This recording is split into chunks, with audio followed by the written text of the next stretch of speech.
ਜੀ ਤੇ welcome back Hasan live TV ਤੇ ਮਿੱਤਰੋ ਉਮੀਦ ਕਰਾਂਗਾ ਕਿ ਤੁਸੀਂ ਹੋਵੋਗੇ ਠੀਕ। ਇਰਤਜ਼ਾ ਸਾਡੇ ਨਾਲ ਹੈ।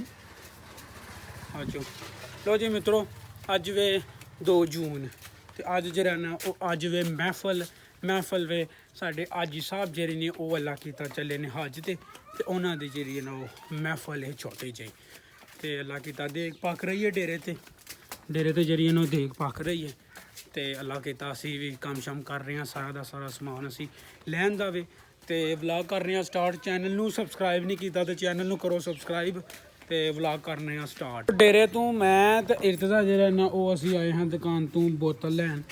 ਉਹਨਾਂ ਆਰਡਰ ਕੀਤਾ ਹੈ ਜੀ 7 ਅਪ ਦੀ ਬੋਤਲ ਪੀਣੀ ਹੈ ਤਾਂ ਅਸੀਂ ਜਿਹੜਾ ਨਾ ਉਹ 7 ਅਪ ਦੀ ਬੋਤਲ ਲੈਣ ਆਏ ਹਾਂ ਤੇ ਹੁਣ ਅਸੀਂ ਚੱਲੇ ਹਾਂ ਡੇਰੇ ਤੇ। ਕੰਮ ਸਾਰੀਆਂ ਜ਼ਿੰਮੇਵਾਰੀਆਂ ਲੱਗੀਆਂ ਨੇ ਇਰਤਜ਼ਾ ਤੇ ਮੇਰੇ ਉੱਤੇ।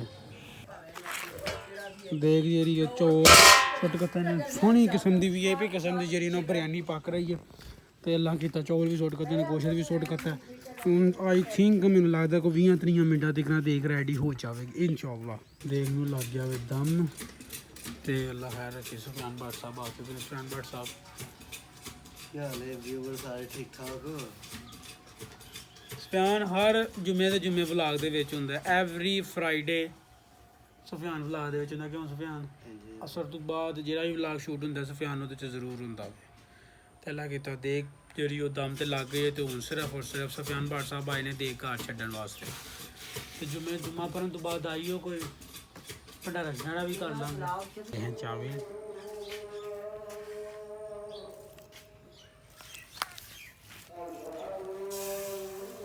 रंग पतला है कोनी गल आ जाएगी।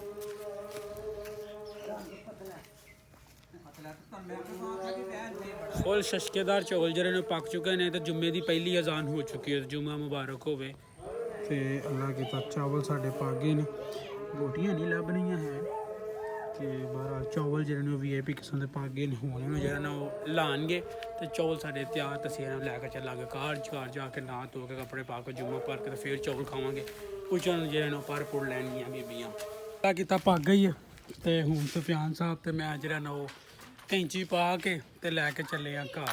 क्यों सुफियान साहब? हाँ जी गल भाजी भुख चौल असीं चेक कीते ने की कमाल दे चौल पक्के ने पोटा खिलिया चौलों का तो मैंने अखीर किस्म का गोश्त पक्या मुर्गी पक्की है तो हम सिर्फ घर लैके चले जाके रखिए तो जाके नहाइए तो जुम्मा पढ़िए ठीक है जी घर तो जरा ना तुहानूं आवाज़ आउंदी होनी पढ़न की महफल शुरू हो चुकी है तो उधर जुम्मे दियां जिहड़ियां अजानां ने एक अजान हो चुकी है तो टाइम जो वो तकरीबन मैं 1:30 का हो गया वे नहाना भी है।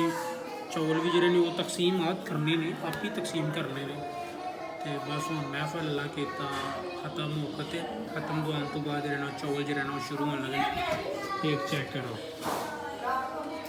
प्लेटा भर लिया ने अल्लाह रखी उधर खत्म दुआ करता तू प्लेटा जी सर्व की जान लगी जरा काम है ना हो चुके तकसीम आता जरा काम हो चुके लगे सिर्फ और सिर्फ 20 मिनट रह गए हैं तो अल्लाह के नहाइए कपड़े पाए जाके जुम्मा पढ़िए बड़ी समझ जिम्मेदारी वाला काम से जुम्मा पढ़ लिया वे तो जुम्मा पढ़ के हूँ खाधी चली है रोटी। क्या खाई चली है? टोटी खाधी चली है। बशर साहब भी आए ने महफल ते अब खाई चलेगी टोटी ठीक है। हूँ भाजी चौल खाते जाएंगे देग वाले चावल खाते जाएंगे नाल गोश्त होएगा वो खाता जाएगा इंशाअल्लाह ताला। तो आप सुफियान भट्ट साहब जो उन्होंने लैन कर लिया रोटियां और रोटियां लैके और कितने रह गए ने गुजरात वाली साइड तो रोटियां लवान तुर गए ने असीं उन्होंने उड़ीकन डे आउन तो नाल रोटी भी होई तो नाल चौल भी होई तो खाधी जावे बेहतरीन करके। सुफियान भट्ट साहब जो रोटियां लैके आ चुके ने तो हूँ जरा ना वो खाधी चली है रोटी तो नाल चावल। भट्ट साहब इन्नी लेट कितने रह गए हो? देसी लवांडे हैं ना गर्मा गर्म भट्ट साहब लवांडे हैं भाजी रोटियां तो रोटियां आ चुकी ने तो हूँ जरा असीं रोटी खान लगे हाँ।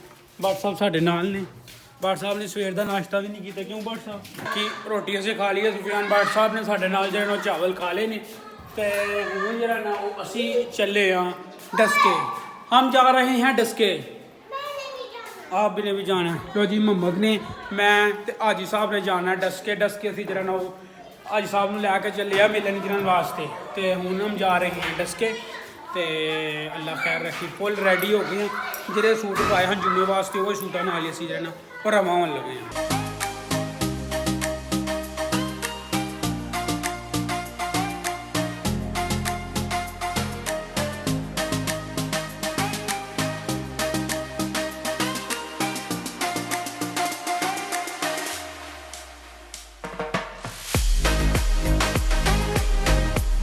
ਦਸਕੇ ਤੋਂ ਅਸੀਂ ਹੋ ਕੇ ਤੇ ਅਸੀਂ ਆ ਗਏ ਹਾਂ 에ਅਰਪੋਰਟ ਤੇ ਭੁੱਖ ਲੱਗੀ ਸੀ ਬਹੁਤ ਹੀ ਜ਼ਿਆਦਾ ਤੇ ਇੱਥੇ ਜਿਹੜਾ ਨੇ ਬਹੁਤ ਹੀ ਵੱਡਾ ਬਹੁਤ ਹੀ ਤਗੜਾ ਬ੍ਰਾਂਡ ਹੈ ਆਪਣਾ ਸਿਆਲਕੋਟ ਅੱਗੇ ਵੀ ਇੱਕ ਦੋ ਵਾਰੀ ਅਸੀਂ ਇੱਥੇ ਆਏ ਹੋਣੇ ਆ ਤੇ ਜਿਹੜਾ ਨਾਲ ਅਲਹਮਦੁਲਿਲਾ ਸਾਰੇ ਦੇ ਸਾਰੇ ਕੰਮ ਹੋ ਚੁੱਕੇ ਨੇ ਤੇ ਆਪਣਾ ਹੁਣ ਬਸ ਰੋਟੀ ਖਾਈਏ ਇੱਥੋਂ ਥੋੜੀ ਜਿਹੀ ਤੇ ਰੋਟੀ ਨਹੀਂ ਖਾਈਏ ਸਿਰਫ ਮੱਠਾ ਚੱਟਾ ਕੇ ਲੜਨਾ ਕਿਉਂਕਿ ਇਹਨਾਂ ਦਾ ਬੜਾ ਚਸਦਾਰ ਹੈ ਹਿਸਾਬ ਨੂੰ ਚੈੱਕ ਕਰਵਾਈਏ ਤੇ ਇਹ ਇੰਟਰਨੈਸ਼ਨਲ 에ਅਰਪੋਰਟ ਮਿੱਤਰੋ ਫਾਈਨਲੀ ਅਸੀਂ ਘਰ ਪਹੁੰਚ ਗਏ ਤੇ ਅੱਜ ਅਗਲਾ ਦਿਨ ਹੈ ਜਦੋਂ ਸ਼ਾਮੀ ਅਸੀਂ ਡਸਕੇ ਤੋਂ ਆਏ ਸਾਂ ਉਦੋਂ ਆਲਮੋਸਟ ਟਾਈਮ ਜਿਹੜਾ ਉਹ ਕੁਝ 9:30 ਦਾ 10 ਦਾ ਹੋ ਗਿਆ ਸੀ ਤੇ ਇਹ ਜਿਹੜਾ ਡੇ ਇਹ ਵੇ ਨੈਕਸਟ ਡੇ ਤੇ ਉਮੀਦ ਕਰਾਂਗਾ ਕਿ ਅੱਜ ਦਾ ਵਲੌਗ ਜਿਹੜਾ ਉਹ ਤੁਹਾਨੂੰ ਨਾ ਪਸੰਦ ਆਇਆ ਹੋਵੇਗਾ।